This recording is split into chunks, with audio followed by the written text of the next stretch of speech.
Hey, this is Dave with the Shepherd School, and I'm going to show you my new tractor. This one I've learned a little bit from having the other one for a couple years, and the other one, since it's a couple years old, is starting to fall apart. And recently I had some neighborhood dogs get in, rip up the chicken wire and kill the majority of my chickens. Now, we made this as a rabbit tractor, but like I said, I'm having some dog problems.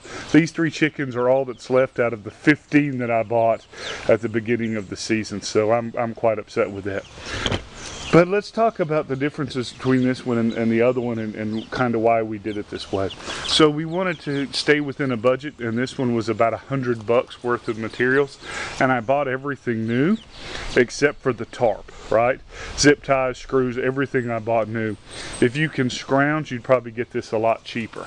Okay, but basically what I've got is I've got some 2x3s boards, right, and 8 foot long.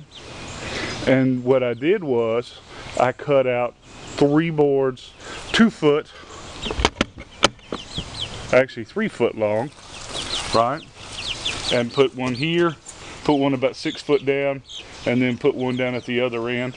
And what it did was it let me about 6 inches on either end that I was able to drill and put some ropes through there, so that when I go to carry it, I can just lift the ends up. Okay, I built a box on the other end, and we'll show you that in a second. And then what I did is I just got some PVC pipe and drilled some holes and stuck them in the PVC pipe, and they're just stuck in there, and they're not nailed or anything, because I've got some welded wire fencing that is stapled to the boards and then zip tied to the to the fence, and so it's pretty sturdy. And this, instead of this last end, instead of drilling holes in, what I did was I made it one piece with a bunch of elbows and then zip tied it together, so that if I have to get in, I can just kind of cut the zip ties on one side and open it like a door. And because I got 3 foot tall welded wire, it didn't go all the way around, right? So I just laid a tarp over the top and zip tied it down. And then because I made this for rabbits, instead of having a roosting hutch or anything, I had one end where I made a box, and then I've just put some tarp over it. But inside the tarp, I've actually got the welded wire coming around, and so something can't dig in and get the animals, right? And then I got a little bucket with a hose coming out to one of the poultry water concoctions. So I fill up the bucket, and they can get water. Now, one thing you might notice is the floor, right? And that's wood. And what that is some 1/2 inch by 1.5 inch lathe, I guess. They're little furring strips. And if I had to go back and do it over, I would put a couple more in here, because they're too far apart. And basically I got this from permies.com and from Joe Salatin, the different poultry raised animals. And I'm trying to do this for rabbits, and because rabbits dig, I wanted to have wood that they couldn't dig through, and they can't dig through this, but the little ones, when I go to lift it up and move, they kind of fall through. And so I put my chickens in here, put the rabbits back up. But it worked really good when I had the rabbits in here.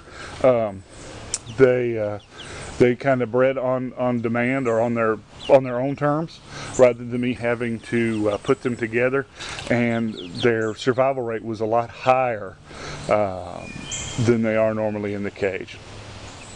So that was nice.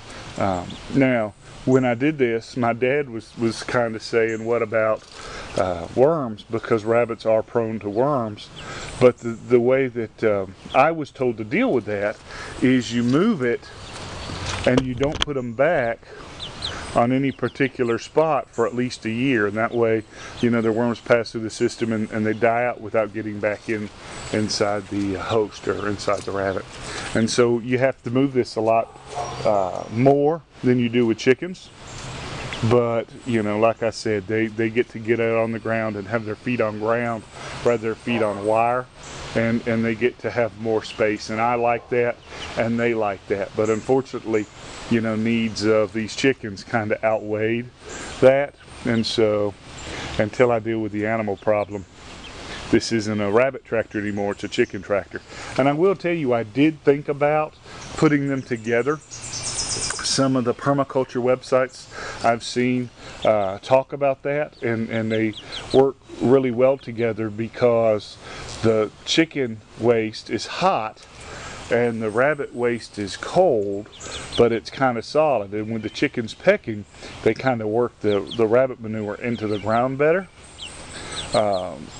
you know, and eat the leftovers and such. The only problem with that is I was afraid that bigger chickens would eat the baby rabbits, right? Because they would do that. And I was told that, you know, if you raise them together from babies, they get used to each other, but I still don't want to take the chance. So there we go. You know, my rabbit tractor / chicken tractor, and I like this one a lot better than the other one. It's a lot more sturdy. Okay, so until next time, I'll catch you online, www.keyandgun.com.